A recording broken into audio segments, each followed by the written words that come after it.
পৃথিবীর মধ্যে এখনো আজান হয়,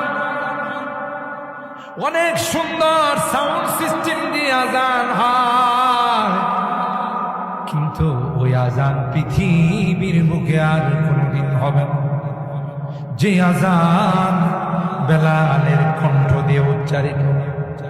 এ মুসলমান, বেলাল পয়গম্বরের ইন্তিকালের পর বিরহ ব্যথা নিয়ে মদিনা ছেড়ে সিরিয়ায় চলে যায়। বেলাল যায় আর কান্দে, যেই শহরে আমার নবী নাই, আমি বেলাল এই শহরে থাকলে বরদাস্ত করতে পারব। বেলাল ভারাক্রান্ত মন নিয়ে কান্দতে কান্দতে সিরিয়ায় চলে যায়। আল্লাহর হাবিব বেলালকে স্বপ্ন দেখাই, বেলাল, হে বেলাল, তুমি এত বড় নিষ্ঠুর হয়ে গেলে বেলাল, একটা বার কি মনে চায় না আমি পয়গম্বরের রওজায়ে পাক জিয়ারত?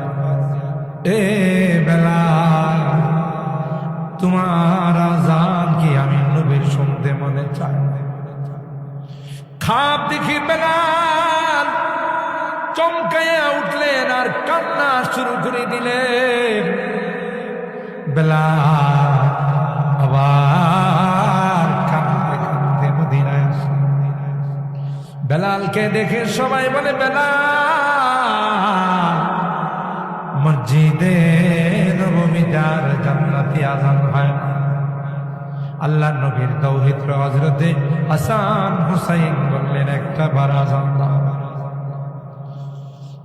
আল্লাহ নবীর কলিজার টুকরা হাসান হুসাইনের আবদার ফেলতে পারেন নাই বেলাল মসজিদে নববীর মিনারায় আযান দেওয়ার জন্য দাঁড়াইলেন।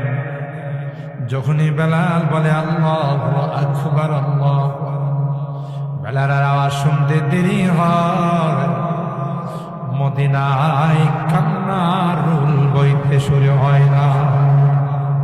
মদিনায় কান্নার রুল শুরু হয়ে গেছে।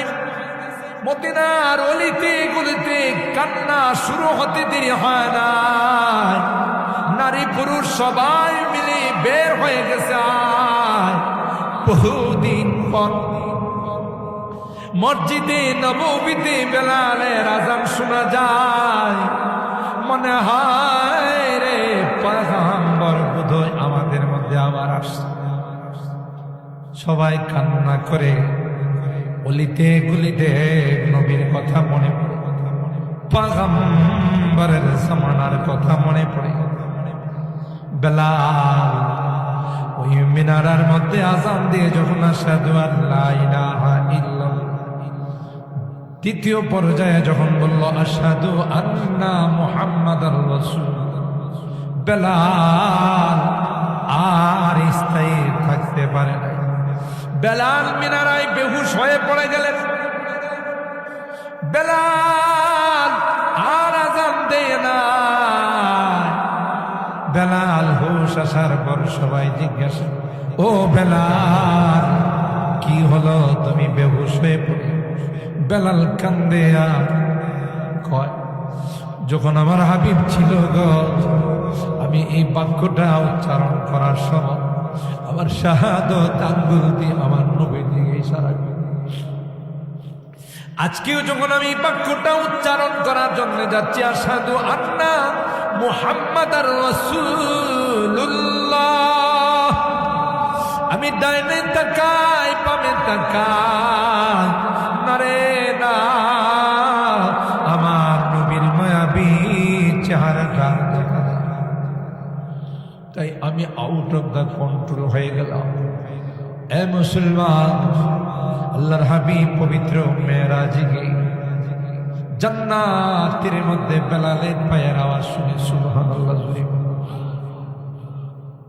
জিবরাইলকে বলে, ভাই এই পায়ের আওয়াজটা তো আমার বেলালের মনে হয়। আপন মানুষ কিন্তু হাঁটলে বোঝা যায় কে আসতে, কথা কয় না। পায়ের আওয়াজটা আমার বেলালের মনে হয়। জি হুজুর, আপনার বেলাল। বেলালের পায়ের আওয়াজ জান্নাতে। মদিনাতে এসে আল্লাহর পয়গম্বর মক্কায় এসে বেলালকে জিজ্ঞাসা করে, বেলাল কি সে আমল করে বেলাল? আমি জান্নাতের মধ্যে তোমার পায়ের আওয়াজ শুনতে পাই।